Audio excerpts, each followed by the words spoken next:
এ হচ্ছে আব্দুল আলিম। ব্র্যান্ডেড জিনিস পরতে খুবই ভালোবাসে, কিন্তু আস্তে আস্তে ব্র্যান্ডেড জিনিসের দাম এতটা আকাশ ছুঁয়েছে যে কল্পনার বাইরে। জানিয়ে সে একটু চিন্তিত আর কি।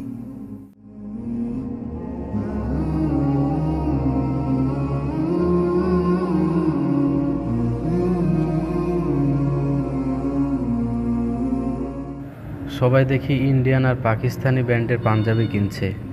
আমি কি গতবারের ওই পাঞ্জাবিটা পরেই ঈদ করব? স্ট্যাটাস বলে তো একটা কথা আছে, তাই না?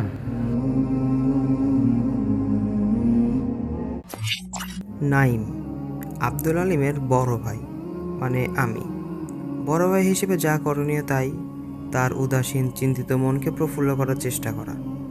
তো আমি তার কাছে গিয়ে বললাম, কি ব্যাপার আব্দুল আলিম, এখানে একা একা কি করছিস? শপিংয়ে যাবি না? ভাইয়া, বাজেট তো মেলাতে পারছি না। পছন্দ মতো পাঞ্জাবিগুলোর দাম 5 থেকে 6 হাজার টাকা। তার নিচে কিনলে তো ট্রেন্ডে থাকা যাবে না। ট্রেন্ড, তাই না? আমরা কিছুদিন আগে রেল স্টেশনে গেছিলাম, মনে আছে? সেখানে যে সকল মানুষদেরকে দেখেছিলি তাদের জীবনযাত্রা কীরূপ খেয়াল করেছিলি? তারা ঠিকমতো একবেলা খাবার খেতে পারে না, আর তুই ট্রেন্ড নিয়ে পড়ে আছিস। হায় আল্লাহ!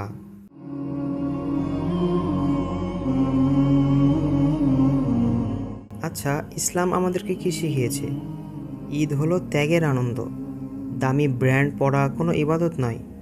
রাসূল সাল্লাল্লাহু আলাইহি সাল্লাম পরিষ্কার কাপড় পরতে বলেছেন, দামি নয়। মানসম্মত একটা পোশাক হলেই যথেষ্ট। আমরা যদি ট্রেন্ডের পেছনে না ছুটে এই টাকাটা দিয়ে অন্তত 2টা পরিবারের মুখে হাসি ফোটাতে পারি, তবে সেটাই হবে আমাদের জন্য শ্রেষ্ঠ ঈদ।